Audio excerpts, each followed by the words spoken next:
Hello, welcome. This is Blockchain Bloom, the blockchain educator. I'm Matt Lepink, and in today's video, I'm going to talk about that Twitter accepts Elon Musk 44 billion deal. So Elon Musk is going to buy Twitter, and now it's official.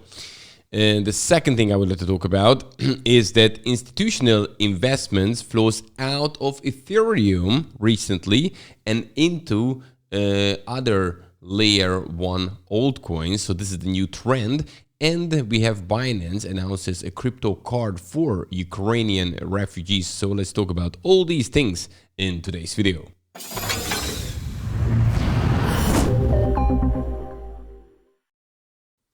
And don't forget, keep yourself up to date. It's very important in crypto. Therefore, I'm making videos for you every single weekday. The only thing you have to do, subscribe to this YouTube channel, subscribe, bell button, all that's it you have to do, and then you're getting the notifications as soon as a new video is out, so you get it on time. And also hit the like button if you like this kind of content, and check out the links under this video, many useful ones.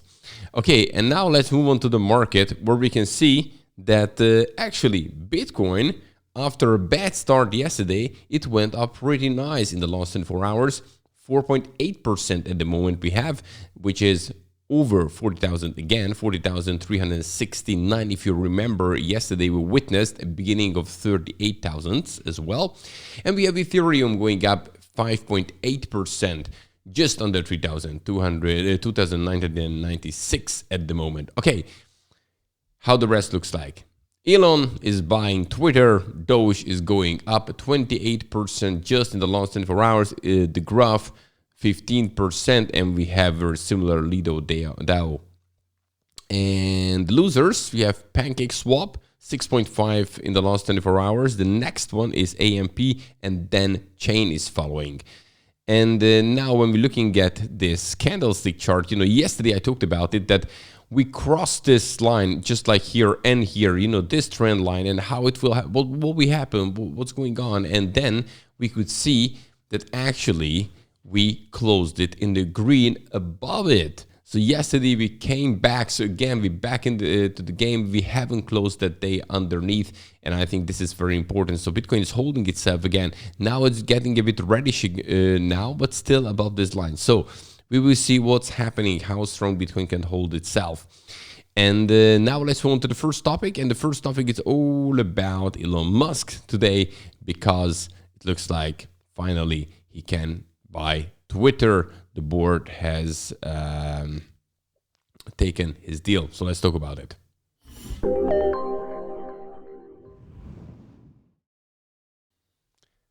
Well, it was in the news, not that long ago, that Elon Musk bought 9% of Twitter's share.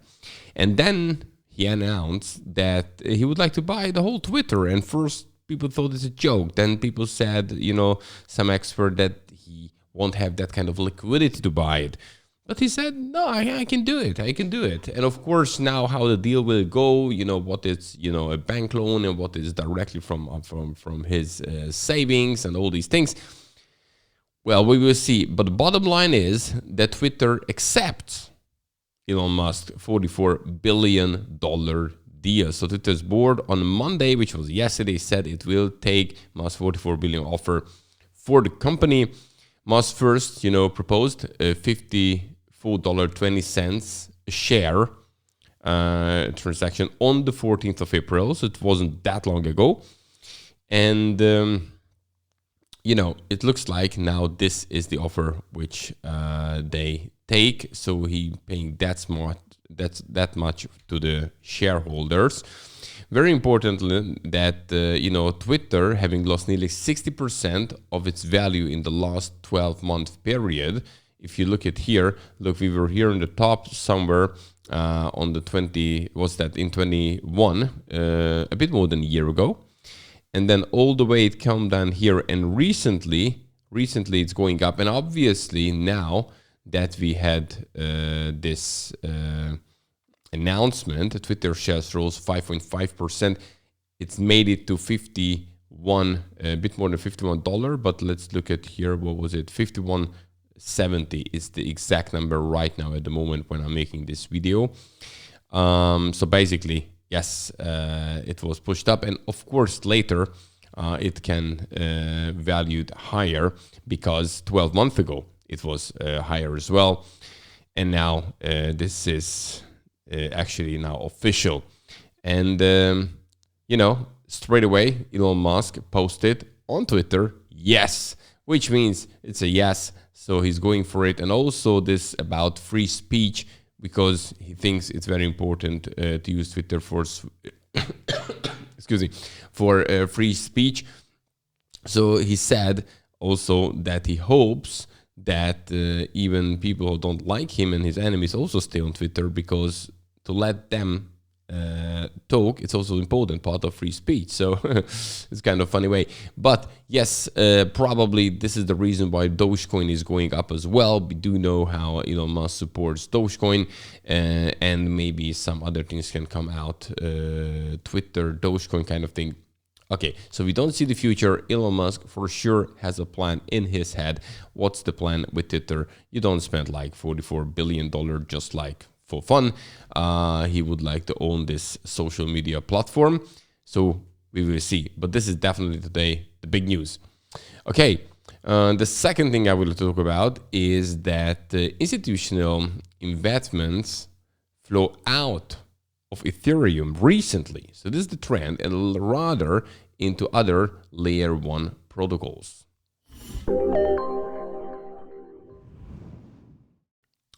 So if you remember, obviously, Bitcoin is the number one what institutional investors invest in. And then Ethereum, as the second biggest cryptocurrency by market cap, is also very popular because of this safety in a way that, is so big that it's not that risky to put company money in it. However, recently the trend shows that there is an investment outflow in Ethereum and rather into L1. So institutional investors have shifted their attention from Ethereum to competing layer 1 blockchains of late, with capital inflows for altcoin investment products increasing last week, whilst either products posted outflows for the third week in a row. So this is the trend in the last 3 weeks. Data from CoinShares, latest digital asset fund flows report, shows that investors last week, which ended on the 22nd of April, loaded up 3.5 million worth of Avalanche, Solana, Terra, and Algorand funds, whilst capital outflows from Ether product totaled 16.9 million, so almost $17 million.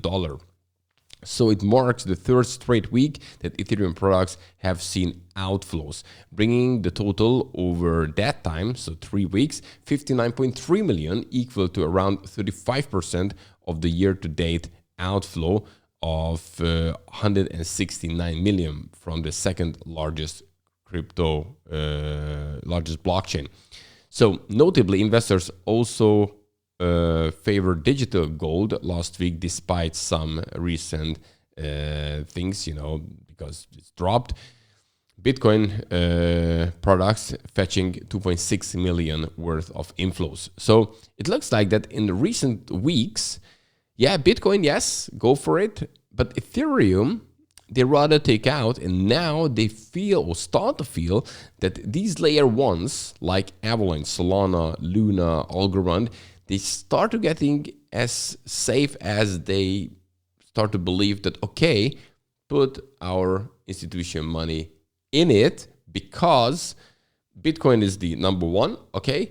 Ethereum probably won't go as, much these other layer ones, so they can make more profit in these. And also, it looks like for them, it's not that risky anymore as it used to be. So interesting trend shifting here, what we have. Okay, and the third thing is all about Binance announces crypto card for Ukrainian refugees. Of course, the situation in Ukraine is still terrible, and the Binance would like to help somehow to the refugees. And because of this, they announced a crypto card for them. So the card will allow displaced Ukrainians to send and receive crypto payments and make transactions at retailers located in the European Economic Area. So apart from access to the crypto transaction, recipients for the card who are verified by their local nonprofit organization will receive financial support from Binance in the form of Binance USD, so BUSD. These users will get 75 BUSD per month for 3 months, the donation amount recommended by the United Nations High Commissioner for Refugees. And Helen Hai, who is the head of Binance Charity, explained that this is an important way that the world can see how crypto can play a role in society. So in her words, the whole world is able to observe the important role which cryptocurrency plays and how it transforms our reality.